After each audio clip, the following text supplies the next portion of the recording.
இந்த வீடியோவில் ஃபியூஷன் 360ல 2D அண்ட் 3D டூல் பாத்தில் ஸ்மூத்திங் ஆப்ஷன் இருக்கு.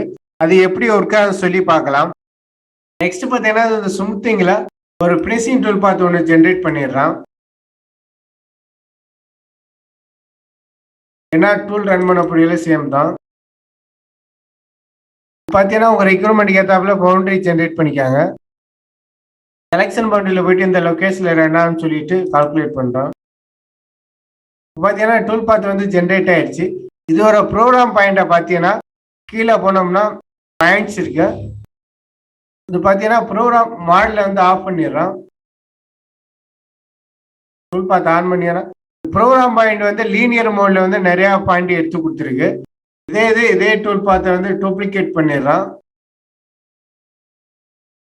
டூப்ளிகேட் பண்ணிட்டு எடிட்டில் போனீங்கன்னா எதுவுமே சேஞ்ச் பண்ணாமல் ஸ்மூத்திங் ஆன் பண்ணிட்டு எவ்வளோ டாலரன்ஸ் சொல்லி கொடுத்தீங்கன்னா எவ்வளோ அக்யூரஸாக கால்குலேட் பண்ண சொல்லி கொடுத்துட்டு ஓகே பண்ணினா போதும். இது வந்து இந்த ஃபைல்ஸ் ஆஃப் பண்ணிடுறேன். இப்போ பார்த்தீங்கன்னா இது வந்து ஃபிட்டார்க் மோடில் எடுத்திருக்கு. இந்த ப்ரோக்ராம் கோட் பார்த்தீங்கன்னா G02 அண்டு G03 இருக்கு. இது மாதிரி ஸ்மூத்திங் கொடுத்தீங்கன்னா ஃபிட்டார்க் மோடில் வந்து டூல் பாத் வந்து ஜென்ரேட் பண்ணிக்கலாம். இது வந்து ஸ்மூத்திங் ஆஃப் பண்ணது வந்து லீனியர் மோடில் நிறையா பாயிண்ட் ஜென்ரேட் பண்ணி கொடுத்துருக்கு.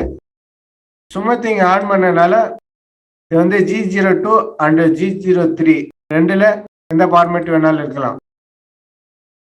அது எப்பவுமே ஸ்மூத்திங் டிக் பண்ணி ரன் பண்ணிங்கன்னா ஃபினிஷிங் நல்லா இருக்கும், ப்ரோக்ராம் மெமரிங் கம்மியாக இருக்கும்.